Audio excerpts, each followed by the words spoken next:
कहानी की शुरुआत आज से उस समय से होती है जब इंसान पूरी तरह से विकसित नहीं हुआ था और वो अभी भी गुफाओं में रहा करता था। हम एक कबीले को देखते हैं जिसमें सभी बहुत ही शक्तिशाली आदमी रहते थे, लेकिन इनमें से जोंगा नाम का आदमी बहुत ही कमजोर था जिसे हर कोई डरा दिया करता था। वहीं कबीले का सरदार टोंडा इन सबसे ज्यादा ताकतवर था और उससे पूरा कबीला डरता था। आगे कबीले के लोग सुबह होते ही खाना ढूंढने चले जाते और खाना मिलने के बाद अपनी गुफा में वापस चले आते। वहीं जोंगा भी खाना ढूंढ रहा था और खाना ढूंढते ढूंढते वो एक आदमखोर भेड़ के पास पहुंच गया। ये तो उसकी किस्मत अच्छी थी कि पेड़ का पेट भरा हुआ था, इसलिए वो जोंगा को जिंदा छोड़ देता है। उधर कबीले वाले दिन भर खाना ढूंढते हैं, लेकिन आज किसी के हाथ कुछ नहीं लगता, इसलिए वो सभी लोग अपनी गुफा में वापस आ जाते हैं। हम देखते हैं कि इस गुफा में कई खूबसूरत लड़कियां भी रहती थी, लेकिन इनमें से सबसे ज्यादा खूबसूरत लाना थी। लाना सरदार टोंडा की बंदी थी क्योंकि वही उसके लिए खाना लाता था। दूसरी तरफ आज किसी को भी खाना नहीं मिला था और इसलिए वो सभी भूखे पेट सोने वाले थे। तभी जोंगा भी अपनी गुफा में आता है और मायूस होकर एक कोने में बैठ जाता है। वहीं लाना सरदार के साथ सोने की तैयारी कर रही थी।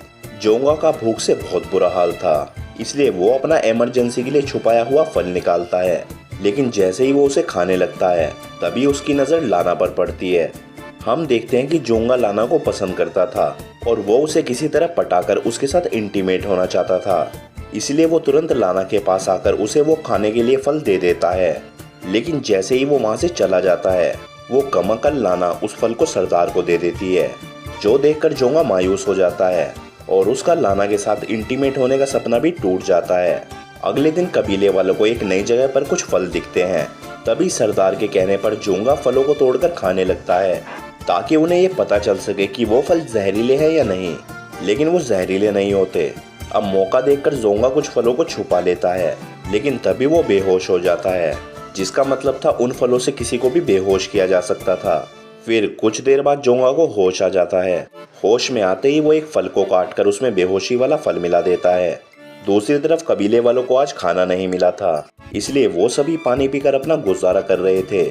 उधर जोंगा फिर से लाना के पास जाकर उसको वो फल खाने को देता है, क्योंकि उसे भरोसा था कि लाना वो फल सरदार को दे देगी और जब सरदार फल खाकर बेहोश हो जाएगा तब वो लाना के साथ खूब मजे करेगा। वहीं लाना सरदार को वो फल दे देती है, लेकिन इस बार सरदार उस फल को थोड़ा सा ही खाता है और बाकी का लाना को दे देता है। थोड़ी देर बाद रात हो जाती है और वहीं सरदार और लाना वो फल खाकर बेहोश हो चुके थे।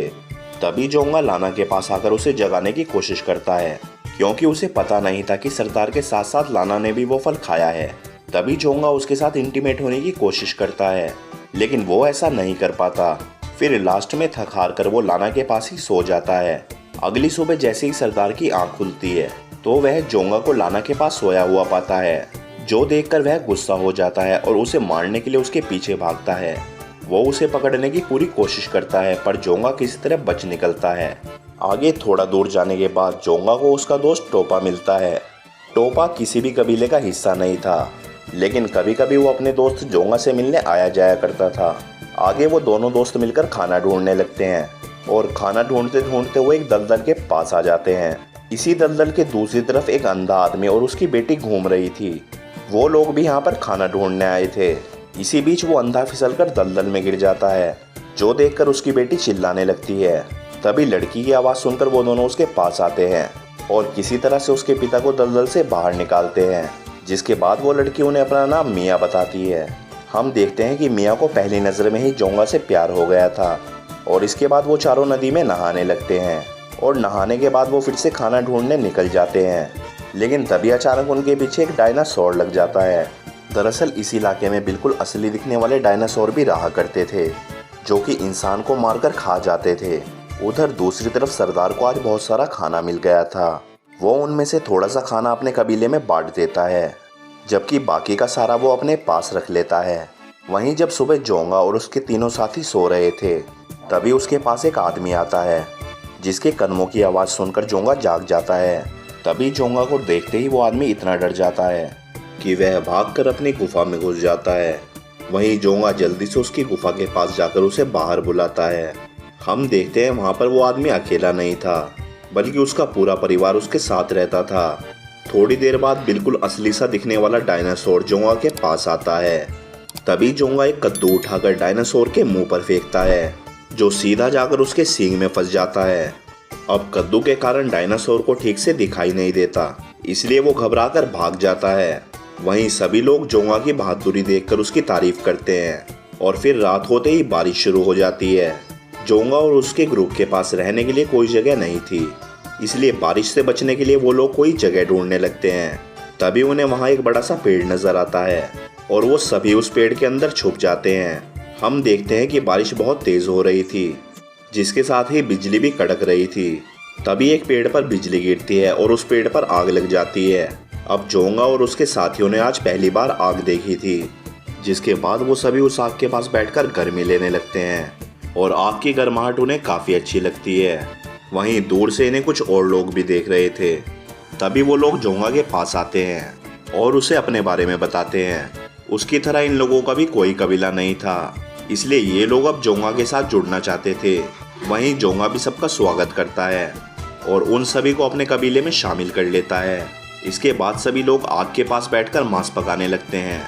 इन लोगों ने आज पहली बार मांस को पकाकर खाया था, इसलिए सभी को वह बहुत अच्छा लगता है।